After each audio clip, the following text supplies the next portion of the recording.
it's Trisha here with Homemade Homestead, and I just got done milking 2 of the 4 goats that I'm milking on a daily basis right now. Well, I got halfway done.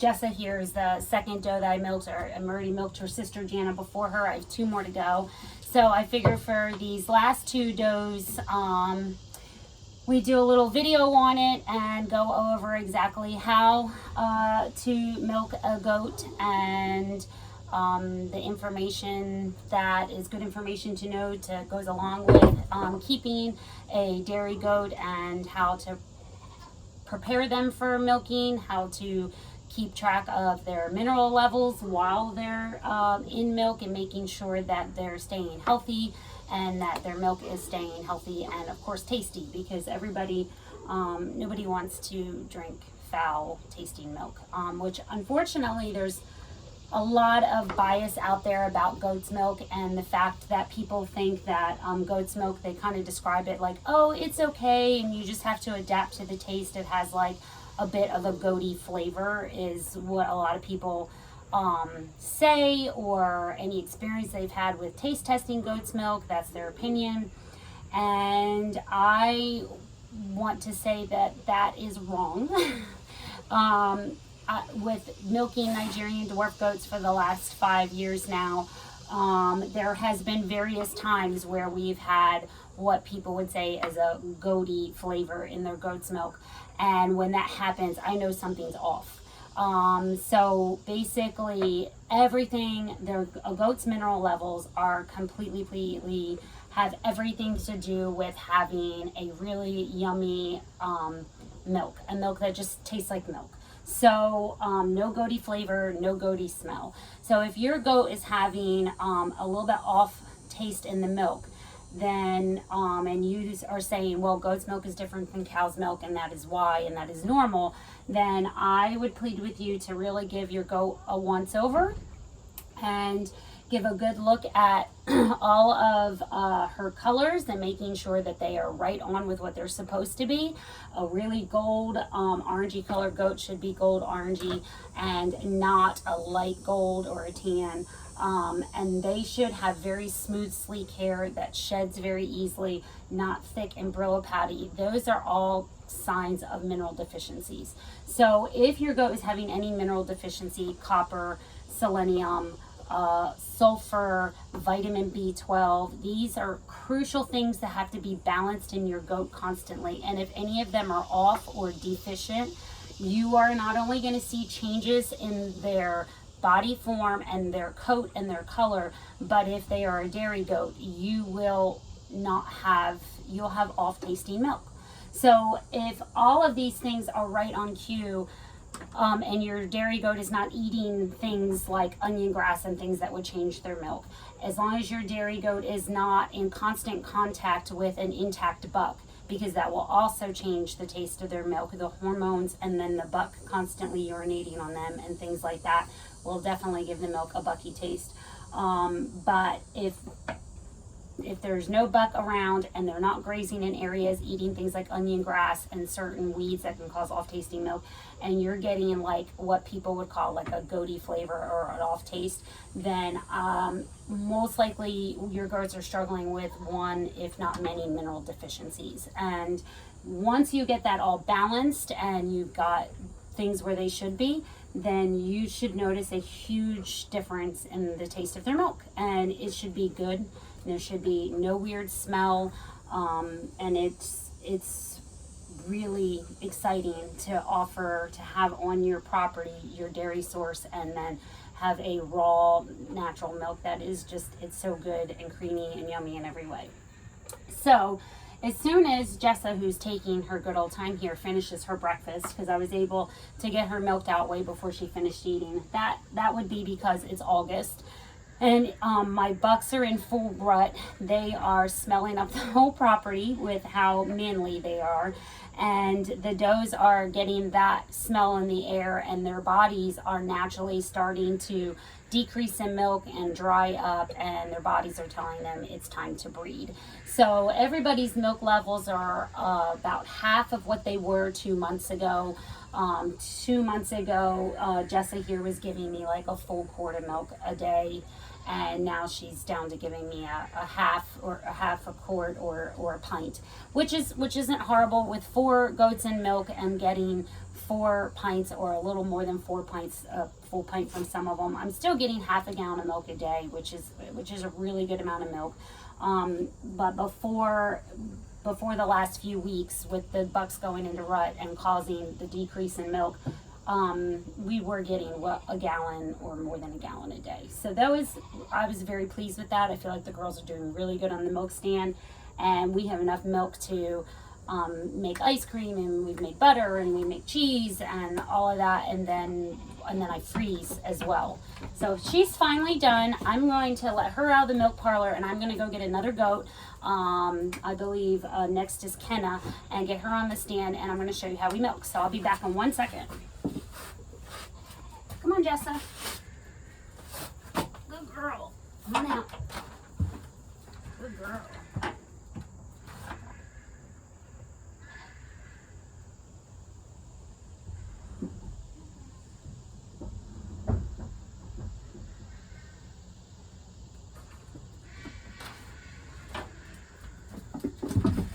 All right, so this is Kenna Joy. Kenna and her sister Kaya, who will be next on the milk stand, were our first 2 does on the homestead. We brought them home at bottle babies when they were about 10 days old, and we are super bonded to them, and they are to us. So what I did was I just gave her breakfast, and my food regimen for my does is a half a cup of a grain mixture, which has mixed in black oil sunflower seeds, and then I pile up their feed cup with, on top of that, a massive amount, so the feed cups are this size, and then I pile up a massive amount of Chaffee. And what Chaffee is a molasses infused alfalfa fermented hay, and I've been using Chaffee for over 3 years, and I love the product. The goats love the product. I'm going to wash her udder bag now. Sorry to change the subject. I'm going to wash her udder bag now with what I use is just unscented baby wipes that I add an antibacterial soap to. They don't fall apart as easy as like paper towels would soaking. And I keep these down here. And so then I'm going to clean her bag really good with this and her teats. And so this is kind of what we do right before I milk. So we get her all cleaned, and then I'm going to dry the area real good, and I'm simultaneously getting my hands clean when I do this. So the Chaffee, I swear by it. I don't deal with hay belly. The fermentation of the hay really gives overall good gut health and digestion, and it helps keep their mineral levels up because it's full of the blackstrap molasses, which has the vitamin B and the iron and selenium. It has so many good things in it. And then the alfalfa, the fact that it's an alfalfa hay, is full of calcium, so it is absolutely phenomenal for your dairy goats. While they're pregnant, they need the extra calcium for growing babies, and then while they're in milk, they need calcium for producing milk. So overall, it's just a really good product that I believe really helps improve dairy goats' health and well-being overall. So what I'm going to do is I'm going to start milking Kenna. And Kenna is, again, her bag is about half of what it normally is for when she's in full milk, in the end of May and June and July. So normally I can get a full quart or more sometimes from Kenna. She's a really decent milker, really good milker. She has great teat size and teat placement, makes her super easy to milk. And her bucks, I definitely recommend and sell as herd sires because they carry her milking gene along with some of their father's gene, who is a phenomenal milk line. And so they definitely are herd sire quality. And then her does are going to get her, teat placement and stuff, but the bucks that I breed them with have really great milking lines. So her does are really good milkers. So what I'm doing here is when you're milking a doe and you're grabbing the teat, you're going to grab up as high in the bag as you can get. And you're basically going to pinch your thumb and your forefinger and your pointer finger together, blocking the milk down into the teat area. And then you're using the rest of your fingers to then just squeeze that teat and squeeze it out. And then once you've emptied the teat, you just open everything back up, allowing the milk to fall down in, pinch off the top, and squeeze it out. You don't need to tug. There's no reason to like be pulling hard or anything like that.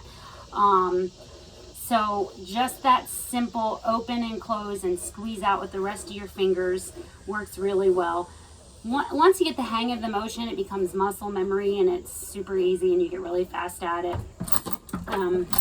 They don't always want to sit still, especially this time of year. Even my most patient does who stand really, really great for milking, which Kenna usually does, around this time of year when their bodies are just starting to naturally dry up, when they're really smelling bucks and rut and they're getting that urge to go breeding season, they tend to get a little more impatient on the milk stand than they do throughout most of the year. But that's okay. That's why we use the goat hobbles, which I highly recommend for anybody milking goats. It just really gives you that third hand you need to control their feet. You know, they can still jump and move a little bit, but for the most part, they can't really kick and buck on you, which will cause you to, a lot of times, you know, knock your milk over and leave. So, yeah, she's got plenty of food, so I'm not sure why she's being so impatient. But, like I said, it happens, and some days they just don't feel like being milked. It happens. It's all right, Kenna. It's all right. We're almost done. We're almost done. She really does not want this today. That's okay. She's almost done, which well, you guys are getting the full view of what it can sometimes be to milk dairy goats when they don't want to cooperate. All right, Kenna. So I think she's telling me she is done. Her bag is almost emptied, so I'm gonna let her finish her breakfast. So if she would have let me empty her, I would have filled this pint. I can tell by her bag, but she's still got. We're gonna go ahead. She calmed down. A few more squirts down here. If she was being more patient, I would definitely fill this pint, which, like I said, is half of what she normally gives me when she's full of milk. But we are at the end of our, you know, milking season, and I'm gonna just pour this into a bigger mason jar and put it in my cooler that I keep on the shelf here while I'm milking to keep whoever's been milked chilled. And we'll use this on the next doe, which I'll get ready to go get, which is Kaya, her sister. So she definitely has some more milk in there, but I'm not gonna force her to, not gonna force it today. Let her finish eating her breakfast. So this is a good time when you have your does on the stand to really give them a once over. Take the minute to look at their body, to look at their hair coat, to look at the color.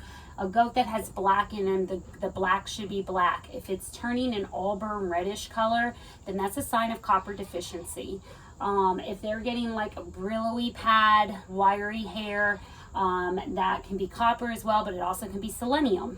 If you're noticing a lot of hay belly, if your goat is not got a good dairy look where you can see these hips and there's a little bit of this sunkenness, but you've got a lot of bulge all the time, especially on the left side where the stomach is and the rumen's working, then you're dealing with hay belly and gas issues. Their ruminants aren't functioning at, you know, as well as maybe they could be. So that's when you want to consider maybe a vitamin B and start giving vitamin B shots. You cannot OD your goats on vitamin B. If they don't need it, their body will just pee it out. So don't feel nervous about giving a vitamin B12 shot, you know, a couple times a month, just to make sure that everything's staying good.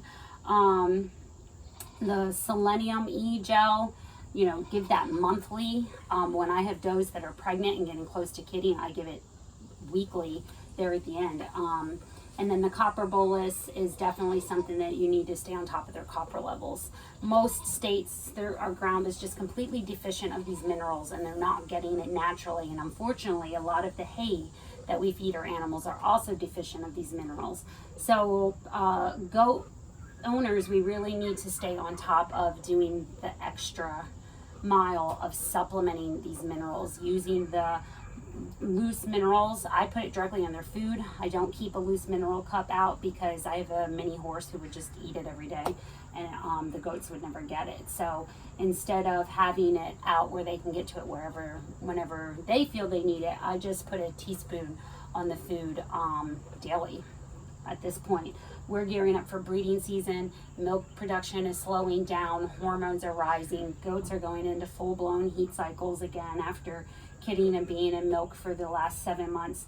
So I know we're gearing up for breeding season. I want to make sure everybody's at peak health. I want to make sure their mineral levels are at peak health, because all those minerals will also affect breeding and fertility levels. So if your goat is struggling with mineral deficiencies, that can affect their ability to they could potentially be infertile. And that goes with your bucks as well. If your bucks are having mineral issues, selenium and copper, sulfur, those are going to cause low sperm counts, and then possibly have not successful pregnancies, or very, single births, versus where you could have twins and triplets. So these are super important things to be paying attention to in your herd when you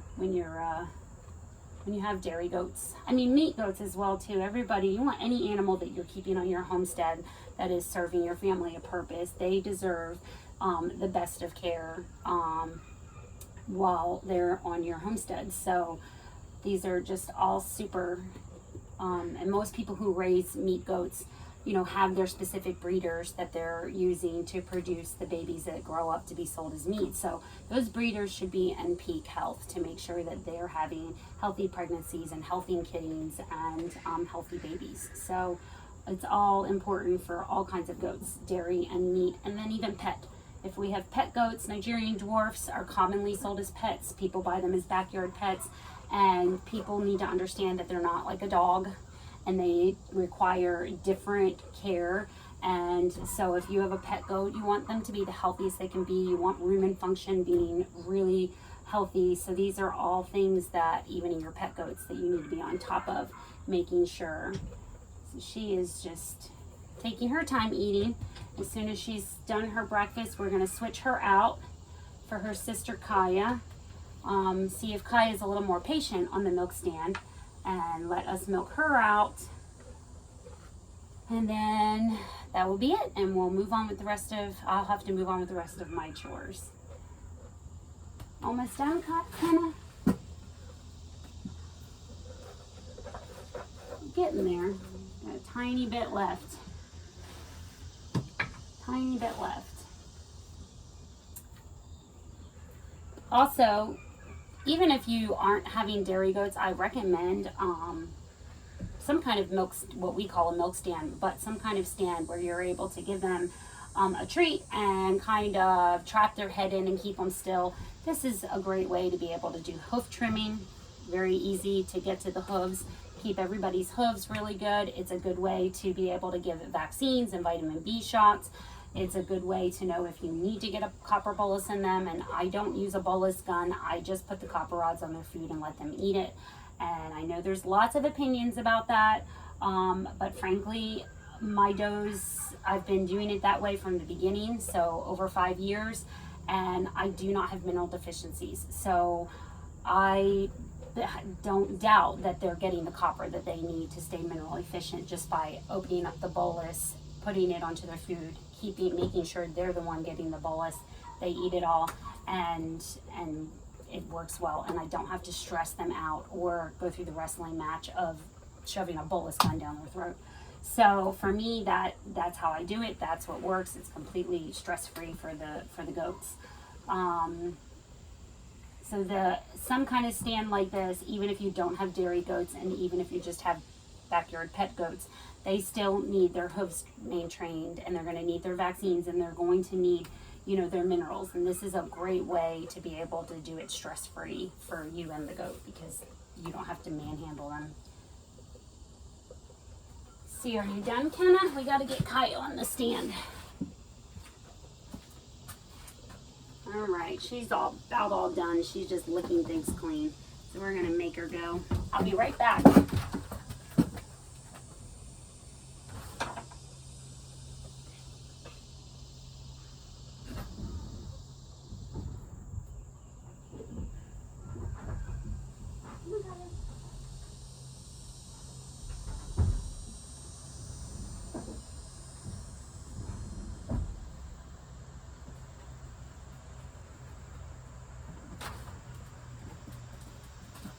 All right, we're back, and this is Kaya Ray. She wants her breakfast.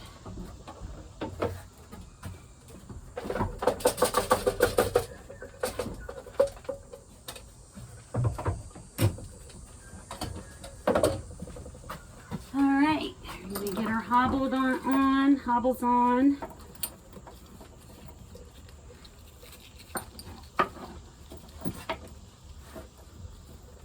We're gonna get her bag all cleaned. And my container of wipes is just about empty. I need to take that and refill it. So really good scrubbing. The whole bag and the teats. So I do not do any type of pasteurization to the milk. I want raw, unmessed with milk. The only thing that I do is when I take this milk up to the house, when I take the cooler up to the house, I filter the milk through a coffee filter, a brown coffee filter. I don't want to use the white ones because they have bleach in them. And again, I don't want anything in my milk that isn't natural. And I just run it through a coffee filter into another mason jar. And that is just to make sure if any hair fell down in the milk that we get that hair out. I don't shave my goat's milk bags. Some people do that. They will shave everything to try and deal with the hair that way. I do not, because I feel like, well, if you're a lady, you know what it feels like to have razor burn. It's not comfortable, and I don't want to do anything more to the does that need, anything more that would potentially cause stress, or if I were to nick them, then I'd have to deal with potential infections because, they lay on the ground and their bags are on the ground. So I don't shave them. I just deal with the hair. It's not that big a deal to us. You see how, I wash the bags really good. I dry everything really good.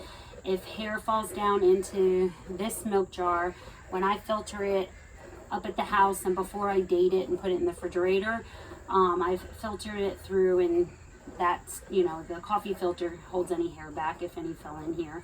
Kaya is probably my goat with the hairiest milk bag. She's hair all the way down on her teats. So she's definitely, if anybody's going to get hair in the milk, it's going to be her. And I'm aware of that, and that's okay. We'll filter it. It's not that big a deal. We have 6 indoor dogs, so if you have indoor dogs, you're used to getting animal hair in your food and in your mouth. It really becomes not that big a deal. All good things to build your immune system as far as I'm concerned. So she's doing really good. Kaya's done phenomenal on the milk stand this year. This is her 3rd freshening. I mean, she has just done great. She's actually was one of the first 2 goats to kids, so she's been in milk longer than Kenna has, and she's going strong. She's actually still producing better than Kenna was. So, and Kenna is at this point, even with the bucks going into full rut and starting to cause all the hormones to change, she's just doing really good. She still gives me over a pint a day. Now, I will tell you, 2 months ago, she was giving me over a quart a day. I mean, she was really she was producing really well. I know right when I started separating her babies at the 3-week mark, I let moms have babies for 3 weeks. Babies have moms. I don't try and milk moms for the first 2 to 3 weeks. Depending on if it's twins and they're good size and they're doing good, sometimes I'll start separating them around 10 to 14 days. And then I milk mom first thing in the morning, and then the babies get mom the whole rest of the day. So when I first started doing that and separating her kids and milking her, in that first week, she was given like a half gallon. It was insane. She was so big. She did great. And then the babies, if the babies got to her, they definitely would take some of that. But being on her all day long after I milked her, they keep them really heavy in milk. It works really well. Babies go home at 12 weeks old. I only milk once a day. So beans that I choose for my convenience to only milk once a day, that does mean that their production is going to drop down some compared to if I was doing it twice a day. But I'm okay with that. To me, it's worth the sacrifice of a little bit of milk to have the convenience of milking once a day. So once her babies went home at 12 weeks and they weren't stimulating her all day long to produce milk, that's when she like cut back to like a quart a day versus almost 2 quarts a day. And then when she stayed steady at that for a little while, and now that we're into August and the bucks are in full rut, she's down to a full pint, a little more than a full pint. I could get more out of her, but she's also an impatient, doesn't want me messing with her.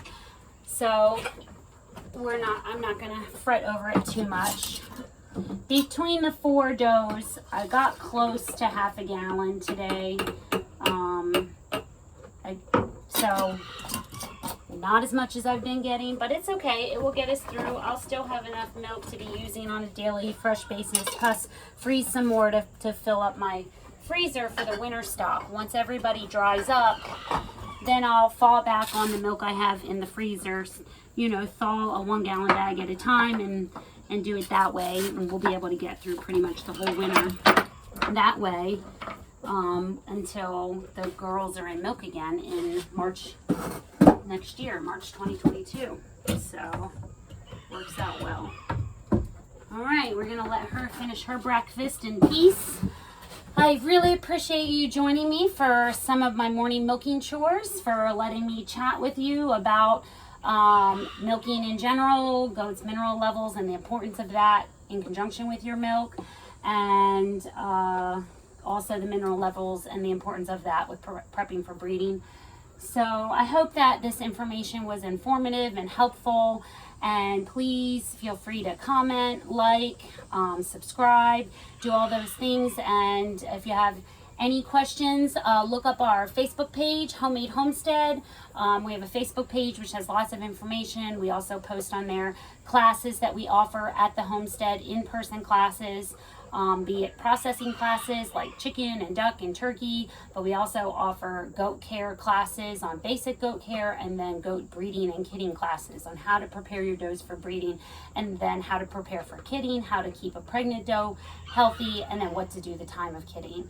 So it's a lot of informative information. So feel free to check that out. Message me on Facebook for any questions, and that's probably the best way, easiest way to get a hold of me. And yeah, so I really appreciate it. Hope you guys have a wonderful day. Thanks again. Bye.